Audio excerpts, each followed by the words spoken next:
আসসালামু আলাইকুম। ওয়ালাইকুম সালাম। আসসালামু আলাইকুম। কি নাম আপনার বোন? নাম বিথি। এই ক্যামেরার সামনে কেন আসছেন? ক্যামেরার সামনে আসছি, আমি খুব কষ্টে আছি। আমার একটা বাচ্চা আছে, খুব কষ্টে আছি। একটা দেখি একটা ভালো একটা জীবন সঙ্গী পাই কিনা। আচ্ছা, এই যে ক্যামেরার সামনে আসলে জীবন সঙ্গী পাওয়া যায়, এই কথা কে বলছে আপনাদের? কেউ বলে না, দেখি আসলে কথাবার্তা। আমার একটা বাচ্চা আছে, চলতে ফিরতে কষ্ট। দেখি আইসা, যেহেতু আমার একটা বাচ্চার মুখের দিকে তাকায় কেউ দেখা, কোনো ভাইয়ের যদি মায়া লাগে কিংবা অসহায় মানুষ দেখে অনেকের ইয়ে লাগে, যদি আমার বাচ্চারা কিছু দেয়, সাহায্য সহযোগিতা করে, তাহলে একটু ভালো হইতো, নিজের চলার জন্য একটু সুবিধা হইতো আর কি, যদি কারো মায়া লাগে দিলে।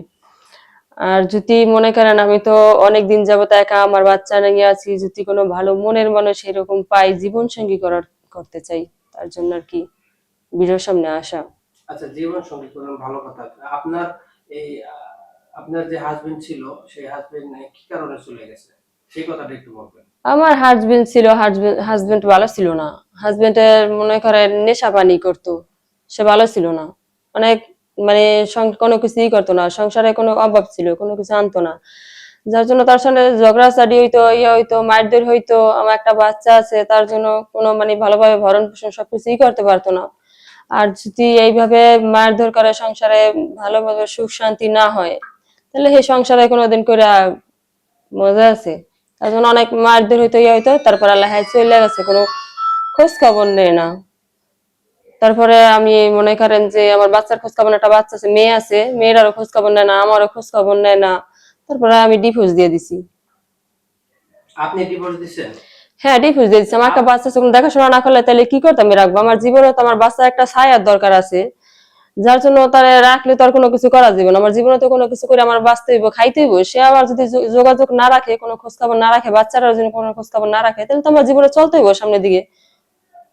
তো এই যে আপনার স্বামী, আপনি বললেন যে কি বলে নিশাপানি করে, তো এটা কি আপনি বিয়ে করার আগে পানি জানেননি? করতো আমি জানতাম না, তারপরে বিয়ে শাদীর পরে আর কি একটু একটু দেখার পরে এলা জানছি।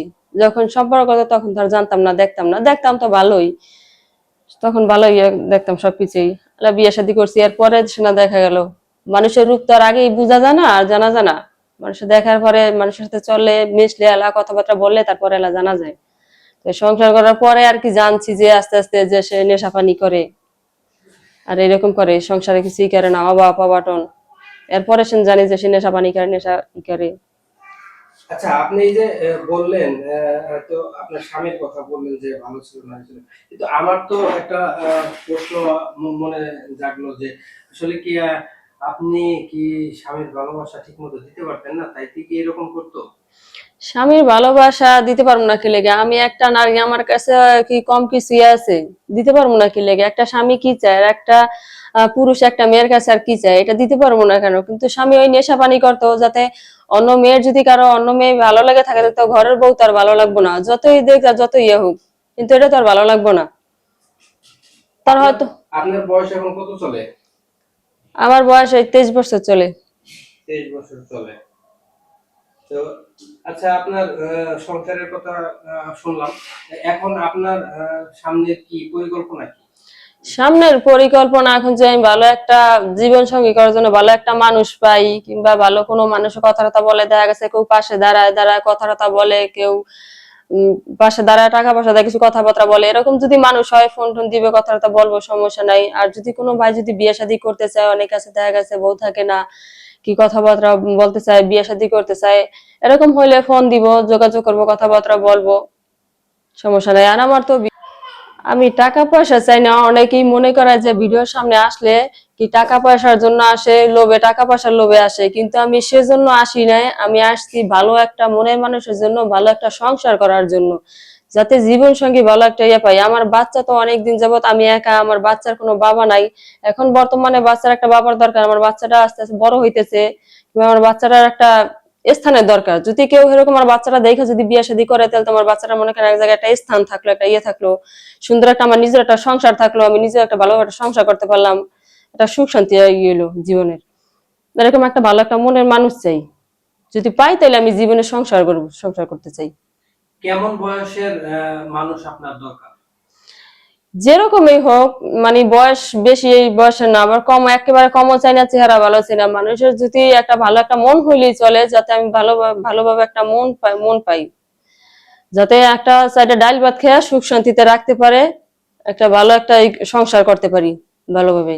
তো একবারে চেহারা ভালো ইয়ে লাগবো না, আর একেবারে কম বয়সীও চাই না। বয়স যদি একটু বেশিও হয় সমস্যা নাই।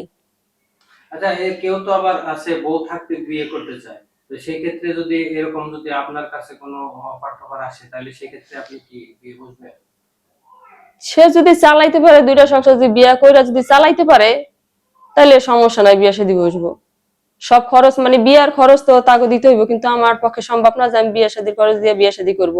যদি কেউ বিয়ে শাদী করতে চায়, মোবাইলে বিয়ে শাদী করতে চাইলে একটা ফোন কিনে দিলে তারপরে মোবাইলে বিয়ে শাদী করবো, সমস্যা নেই। আর যদি কেউ যদি এমনি বিয়ে শাদী করতে চায়, সব খরচ টরচ তাকে দিতে হইবে, আমার কোনো খরচ তো সম্ভব না। মানে খরচ আপনি বহন করতে পারবেন না? না, আমি নিজেই তো, আমার চলতে কষ্ট, আমি খরচ দিব কিভাবে? যদি কেউ বিয়ে শাদী করতে চায়, সবকিছু দিয়ে পরে বিয়ে শাদী করতে হইবে। আপনারা শুনলেন এই বোনটির কথা, জীবনের কিছু কথা, দুঃখ সুখের কথা। তো এই বোনটির কথা যদি শুনে আপনাদের কারো ভালো লাগে, বোনটির সাথে আপনারা যোগাযোগ করবেন, আহ, এই বোনটির পাশে দাঁড়াবেন। তো কেউ যদি বিয়ে শাদী করতে চান, তাহলে আপনারা আলোচনার সাপেক্ষে বিয়ে শাদী করবেন। কোনো বিয়ে শাদী অর্থ কোনো কিছুই ইউটিউব কর্তৃপক্ষ দায়িত্ব নেয় না। আহ, এগুলা আপনারা আপনাদের মতো করে আপনারা এগুলার ব্যবস্থা করবেন। তো সবাই এই পর্যন্তই, ভালো থাকবেন, সুস্থ থাকবেন। আসসালামু আলাইকুম।